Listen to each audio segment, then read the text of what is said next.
जज साहब ने अपनी मां को वृद्धा आश्रम क्यों छोड़ दिया? एक जज अपनी पत्नी को क्यों दे रहे हैं तलाक? कल रात एक ऐसा वाकया हुआ जिसने मेरी जिंदगी के कई पहलुओं को छू लिया। करीब 7 बजे होंगे, शाम को मोबाइल बजा। उठाया तो उधर से रोने की आवाज़ आई। मैंने शांत कराया और पूछा कि भाभी जी क्या हुआ, लेकिन उधर से केवल एक रटकी आप आ जाइए। मैंने आश्वासन दिया कि कम से कम 1 घंटा पहुंचने में लगेगा। जैसे तैसे पूरी घबराहट में पहुंचा, देखा तो भाई साहब, हमारे मित्र जो जज हैं, सामने बैठे हुए हैं। भाभी जी रोना चीखना कर रही हैं। 12 साल का बेटा भी परेशान है, 9 साल की बेटी भी कुछ नहीं कह पा रही है। मैंने भाई साहब से पूछा कि आखिर बात क्या है। भाई साहब कोई जवाब नहीं दे रहे थे। फिर भाभी जी ने कहा, ये देखिए तलाक के पेपर, एक कोर्ट से तैयार करा के लाए हैं। मुझे तलाक देना चाहते हैं। मैंने पूछा, ये कैसे हो सकता है? इतनी अच्छी फैमिली है, 2 बच्चे हैं, सब कुछ सेटल्ड है। प्रथम दृष्टि में मुझे लगा ये मजाक है, लेकिन मैंने बच्चों से पूछा दादी किधर हैं। बच्चों ने बताया पापा ने उन्हें 3 दिन पहले नोएडा के वृद्धा आश्रम में शिफ्ट कर दिया है। मैंने घर के नौकरों से कहा, मुझे और भाई साहब को चाय पिलाओ। कुछ देर में चाय आई। भाई साहब को बहुत कोशिशों की चाय पिलाने की, लेकिन उन्होंने नहीं पी और कुछ ही देर में वे एक मासूम बच्चे की तरह फूट फूट कर रोने लगे। बोले, मैंने 3 दिन से कुछ भी नहीं खाया। मैं अपनी 61 साल की माँ को कुछ लोगों के हवाले करके आया हूँ। पिछले साल से मेरे घर में उनके लिए इतनी मुसीबतें हो गई हैं कि पत्नी ने कसम खा ली है कि मैं माँ जी का ध्यान नहीं रख सकती। ना तो ये उनसे बात करती थी और ना ही मेरे बच्चे बात करते थे।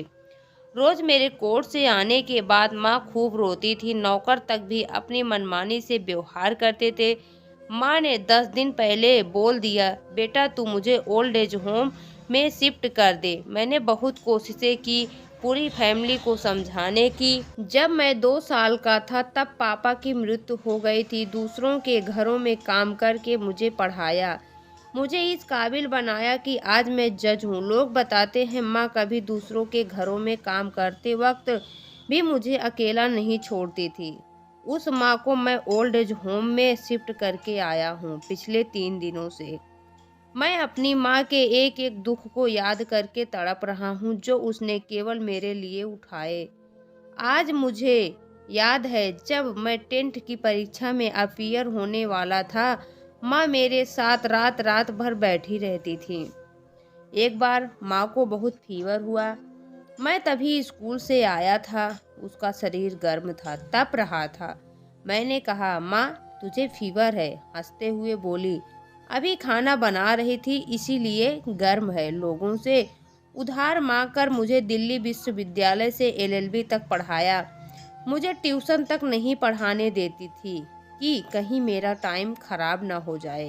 कहते कहते रोने लगे और बोले, जब ऐसी माँ के हम नहीं हो सके तो हम अपने बीवी और बच्चों के क्या होंगे? हम जिनके शरीर के टुकड़े हैं, आज हम उनको ऐसे लोगों के हवाले कर आए जो उनकी आदत, उनकी बीमारी, उनके बारे में कुछ भी नहीं जानते।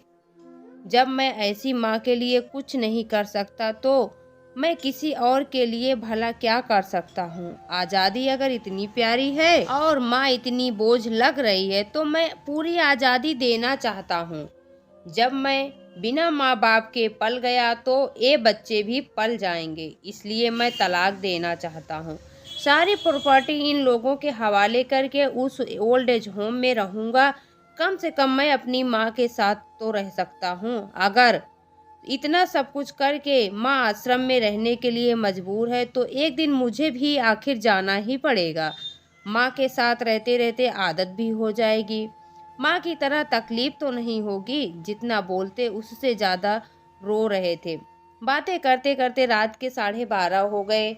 मैंने भाभी जी के चेहरे को देखा। उनके भाव भी प्रायश्चित और ग्लानि से भरे हुए थे। मैंने ड्राइवर से कहा, अभी हम लोग नोएडा जाएंगे। भाभी जी और बच्चे, हम सारे लोग नोएडा पहुंचे। बहुत ज़्यादा रिक्वेस्ट करने पर गेट खुला। भाई साहब ने उस गेट कीपर के पैर पकड़ लिए। बोले मेरी माँ है, मैं उसको लेने आया हूँ। चौकीदार ने कहा क्या साहब? भाई साहब ने कहा मैं जज हूँ। उस चौकीदार ने कहा जहाँ सारे सबूत सामने हैं तब तो आप अपनी माँ के साथ न्याय नहीं कर पाए, औरों के साथ क्या न्याय करते होंगे साहब? इतना कहकर हम लोगों को वहीं रोककर वह अंदर चला गया। अंदर से एक महिला आई जो वार्डन थी।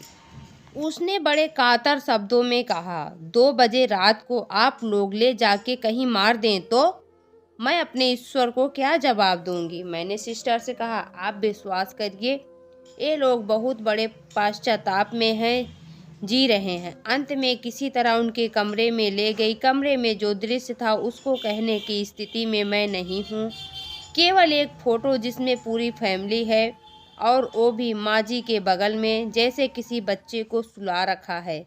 मुझे देखी तो उनको लगा कि बात ना खुल जाए, लेकिन जब मैंने कहा हम लोग आपको लेने आए हैं तो पूरी फैमिली एक दूसरे को पकड़कर रोने लगी। आसपास के कमरों में और भी बुजुर्ग थे, सब लोग जागकर बाहर तक ही आ गए। उनकी भी आंखें नम थी। कुछ समय के बाद चलने की तैयारी हुई। पूरे आश्रम के लोग बाहर तक आए।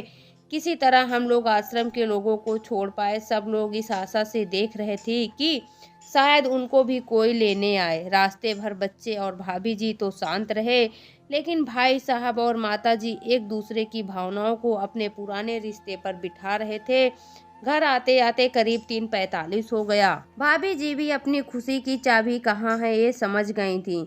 मैं भी चल दिया, लेकिन रास्ते भर वो सारी बातें और दृश्य घूमते रहे।